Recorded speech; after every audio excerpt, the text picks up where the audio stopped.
Hola, vamos a hablar un poco de la Inmaculada Concepción. ¿Qué es la Inmaculada Concepción? Bueno, pues cuando la Virgen María se aparece a Bernadette Soubirous, una niña pobre que está buscando leña en el Pirineo francés, ella lo que ve es una mujer hermosísima, vestida de blanco y azul, los colores de la Inmaculada, que le da una gran paz. Sus amigas van a verla, ella les cuenta lo que ha pasado, sus amigas que estaban alrededor de ella. Y claro, la noticia corre por toda la aldea y el abad Peiramal, el sacerdote de su parroquia, es muy incrédulo con esto. Además ve un problema que se le va a crear con las autoridades laicistas de Francia, como eso empiece a crecer y empiecen a ir allí peregrinos. Ven todo esto supercherías o cosas de niños que luego son aumentadas por la gente. Y bueno, le dice, a ver, si se te aparece otra vez, pregúntale quién es esta señora que se está apareciendo en nuestro pueblo. Y la niña lo hace y la mujer, tan bella, le dice, yo soy la Inmaculada Concepción. Se lo dice en patuá, en el dialecto que hablaban los habitantes de aquella comarca. Ella se lo dice al sacerdote y el sacerdote cambia. El sacerdote se da cuenta cuando ella le dice que esa señora se llama Yo soy la Inmaculada Concepción, porque ella no entiende nada y lo repite todo tal cual, pues el sacerdote se da cuenta que hay ahí algo sobrenatural, crea a la niña y empieza a defenderla. La defiende incluso de las autoridades. ¿Qué significa la Inmaculada Concepción?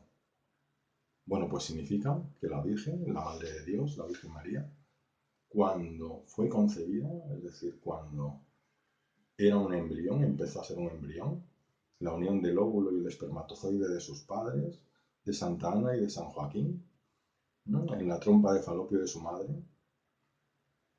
pues en ese momento fue preservada de algo que nos contamina a todos desde el principio. Y ese algo es el pecado original. Eso lo tenemos todos de fábrica. Dice el rey David en los Salmos, pecador me concibió mi madre. Pues pecador nos concibió a todos nuestra madre, a todos, menos a la Inmaculada Concepción, que fue preservada de eso desde el principio. ¿Qué es el pecado original? No me puedo extender mucho sobre la historia de Adán y Eva, sobre el Génesis, que nos explica esto, ¿no? Pero sí que podemos decir que lo que está claro es que ellos fueron creados, nuestros primeros padres fueron creados en santidad y que no tenían esa herida que llevamos nosotros como consecuencia del pecado original. Es decir, hemos sido creados a imagen del Dios, que es bien, verdad y belleza. Hemos sido creados por Él por amor y hemos sido creados para amarle, también para vivir en esa comunión de amor con Él, como Él vive, Padre, Hijo y Espíritu Santo viven en comunión de amor. Pues nosotros hemos sido creados para esa comunión de amor, con Él y con los demás seres humanos. Pero Adán y Eva, que habían recibido todo ese amor, fueron incapaces de corresponder a ese amor. O mejor dicho, fueron capaces, pero no quisieron. Se dejaron llevar por el engaño. Y a la mínima de cambio, a la mínima tentación, pues ellos en vez de creer al Señor, en vez de confiar en su Padre bueno que les amaba, pues se dejaron llevar y desconfiaron de él, pensaron que aquella prohibición era para su mal y no hicieron caso y cayeron en el pecado, en la separación de Dios. Fallaron en esa correspondencia de amor, que ellos habrían tenido la ocasión de dar esa prueba.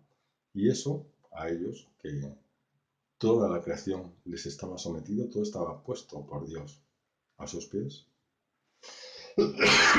perdón, eso hizo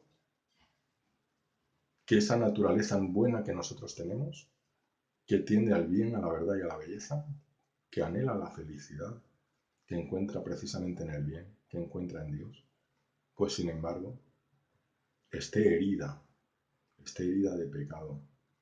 Y nosotros vivamos en esa tensión porque buscamos el bien, pero hacemos el mal.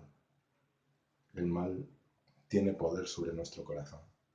Y nosotros nos dejamos llevar por lo que nos parecen bienes momentáneos, pero que son males y que nos llevan a la infelicidad. Entonces nuestra vida es un combate entre ese bien y ese mal que está profundamente arraigado en nuestro corazón por el pecado original, como consecuencia del pecado original. Pues María no tenía eso. María fue preservada de eso desde el primer instante de su concepción. El cuerpo y el alma de María fueron preservados del pecado original.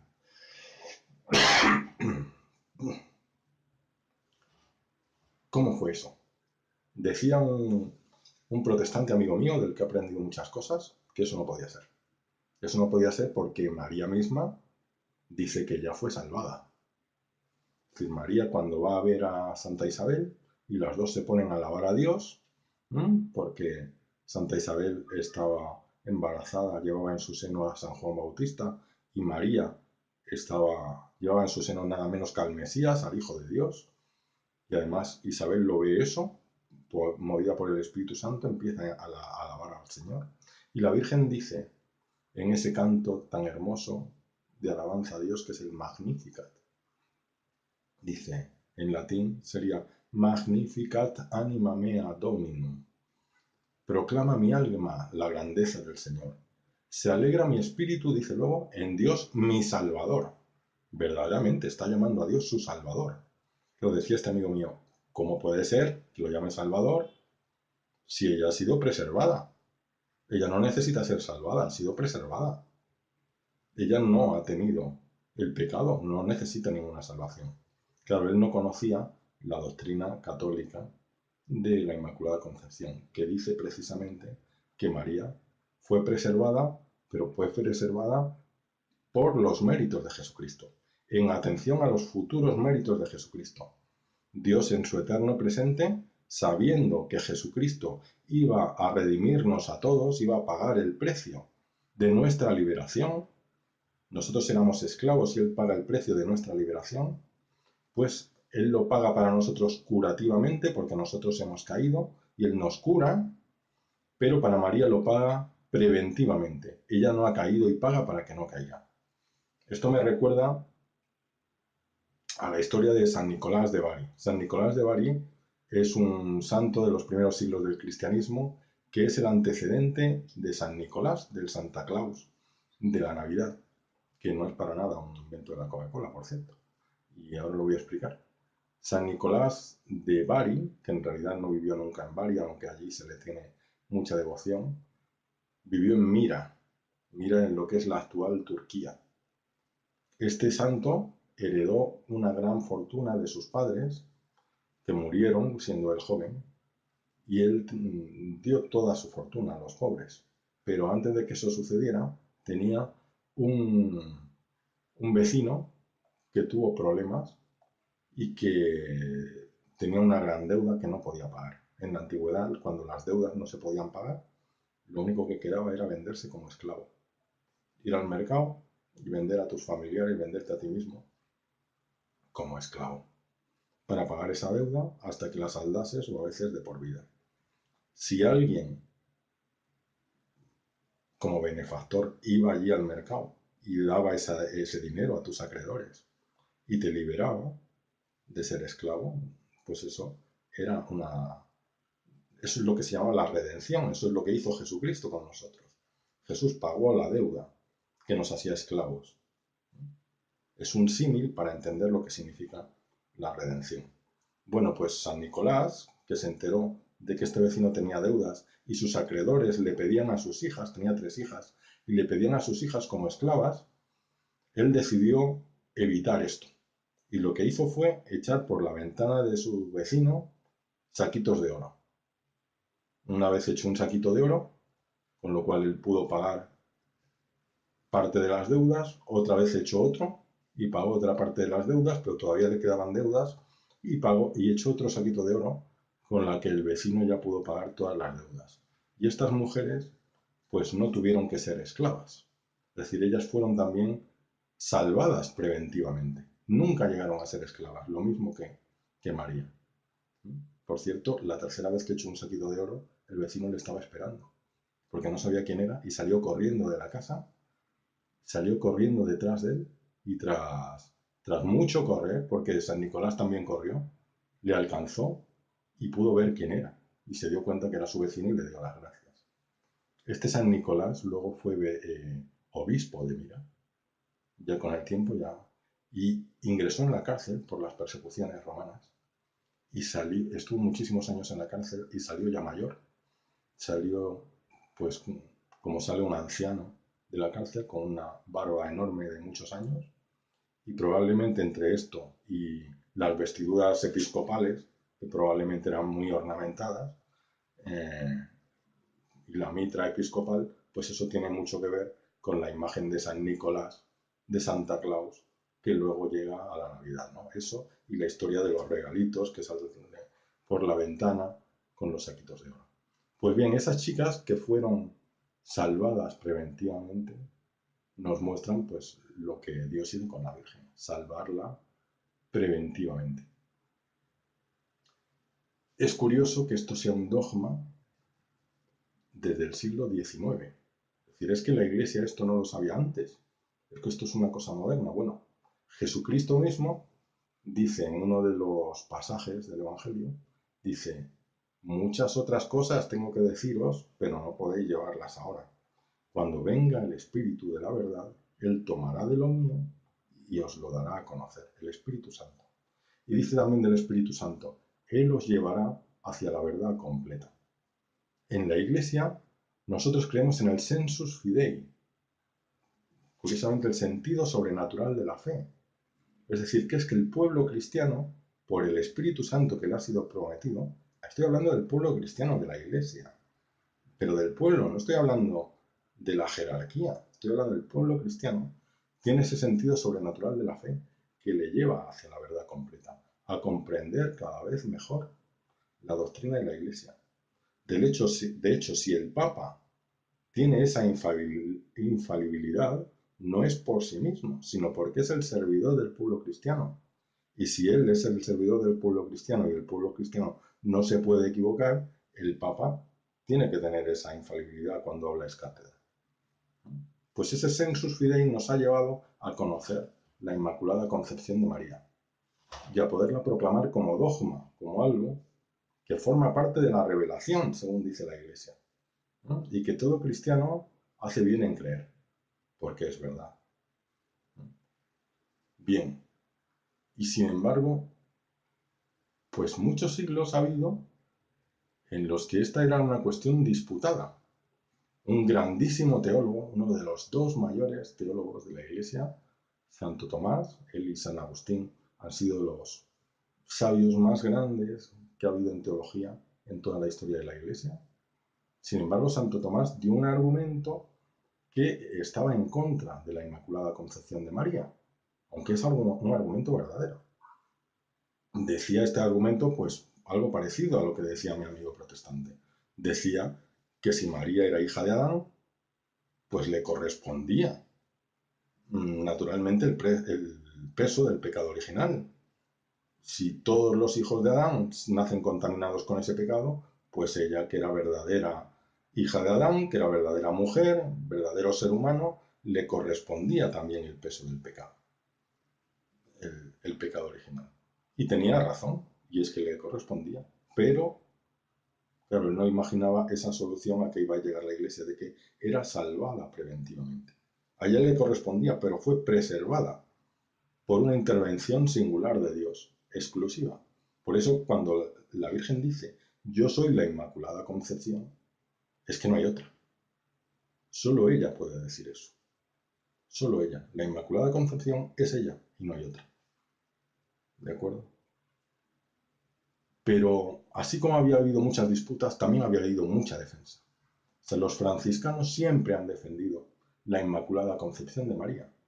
Uno de los mayores defensores de la Inmaculada Concepción de María, mayores teólogos que la defendieron, fue Duns Scoto, que defendió como necesaria, además, en el plan de salvación del Señor, la Inmaculada Concepción de María, como algo que correspondía perfectamente a ese plan Salvador de Dios.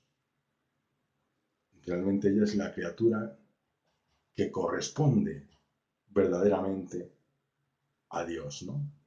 Luego, desde luego, más que nadie, corresponde Jesús. Y de hecho, si María puede corresponder, es en atención a los méritos de Jesús. O sea, toda la correspondencia en amor proviene de Jesús. Jesús no es criatura. Jesús es hombre verdadero, pero es una sola persona, persona divina, que se hace hombre, que asume la naturaleza humana, ¿no? Él, por supuesto, ni tenía pecado original, ni pecado personal, como tampoco tuvo pecado personal María. Es decir, María utiliza la gracia que ha recibido para corresponder al Señor. Quizá esto son cuestiones muy teológicas que pueden resultar a veces un poco pesadas, pero no me resisto a profundizar un poco más y a decir cómo vemos esto en la Biblia.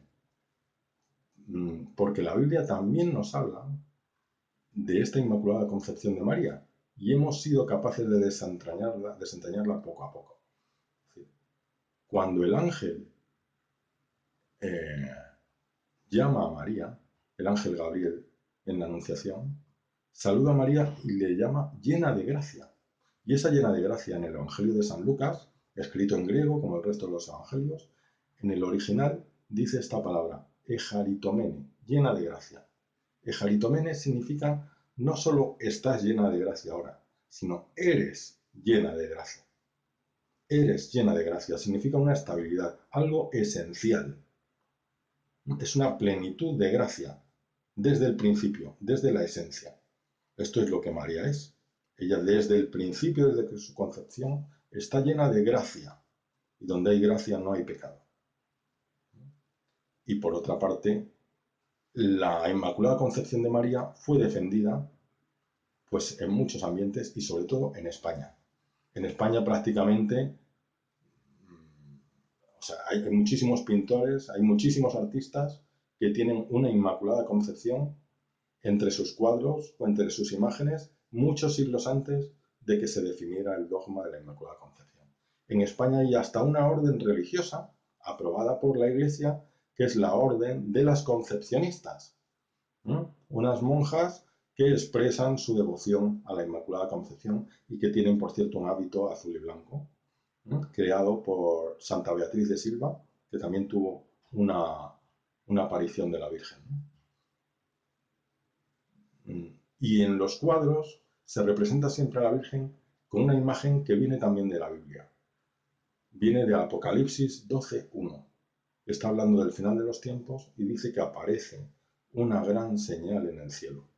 Esa gran señal en el cielo es una mujer vestida de sol, con la luna bajo sus pies y sobre la cabeza una corona de 12 estrellas.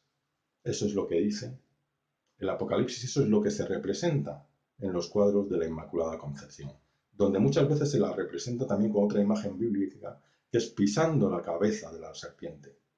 Cuando dice, pongo perpetua enemistad, dice Dios, entre ti y la mujer, entre la serpiente y la mujer, entre tu estirpe y la suya. La estirpe de la mujer que pisaría la cabeza, dice, ella te pisará la cabeza, se refiere a la estirpe de la mujer y a la propia mujer. Esa estirpe que pisaría la cabeza del demonio sería Jesús. Jesús es el Hijo del hombre, como él mismo se denomina, que pisa la cabeza de la serpiente. Pero también en ese sentido femenino de esa perpetua enemistad entre ti y la mujer, es María, la nueva Eva, que pisa la cabeza de la serpiente, ¿no? Que ya María empieza a corresponder a Dios, aunque por los méritos de Jesucristo. Bueno, pues creo que tenemos que estar muy orgullosos de que en nuestra patria, de que en España y en los pueblos hispánicos, en los pueblos evangelizados por España, en los pueblos hermanos, pues se haya defendido la Inmaculada Concepción. Y la Iglesia lo refleja eso en un signo precioso el 8 de diciembre, la festividad de la Inmaculada Concepción. La Inmaculada Concepción es patrona de España. Pues lo refleja con un signo, con un privilegio que solo podemos tener en España. Y es que nuestros sacerdotes, cuando celebran esa fiesta de la Inmaculada Concepción, llevan ese día una vestidura que no llevan en ningún otro día del año, que es la vestidura azul y blanca de la Inmaculada Concepción, privilegio de la Iglesia a un pueblo que se ha caracterizado por defender lo que es un dogma central, bueno, un dogma importante de nuestra fe, un dogma central de lo que es la naturaleza de María y del papel que ella tiene en la salvación. Bueno, pues un saludo y hasta otra.